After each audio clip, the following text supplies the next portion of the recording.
Part 3। তো আজকে আমি এখন আপনাদের দেখাবো আমার নানু বাড়ির পুকুর। কিছুক্ষণ আগে আমরা গোসল করেছিলাম, মানে বড়খানুর বাড়ি গোসল করেছিলাম। তো এইটা হচ্ছে শ্যাম্পুটা লাগিয়েছিলাম আমরা। তো এইটা হচ্ছে আমাদের পুরো পুকুর। আমার স্ক্রিনটা ঝাপসা হয়ে গেছে কেন জানি না। নো প্রবলেম, আই হ্যাভ অনেক কিছু মাফলারের ইয়া দিয়ে মুছে দিলাম।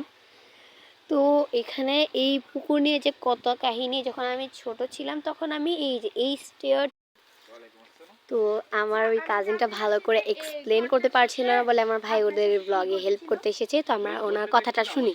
কিছু ঘটে রে, বাট একদিন রাতে আর কি হঠাৎ করে এই ঘর থেকে কিছু অদ্ভুত অদ্ভুত আওয়াজ আসতেছিল, এবং হঠাৎ করে যখন গ্রামবাসীরা ওই আওয়াজটা শুনতে পাইলো, মানে এখানে আমার এক কাজিন আছে, ওই কাজিন সর্বপ্রথম এখানে কিছু একটা দেখে আওয়াজ দিছিল।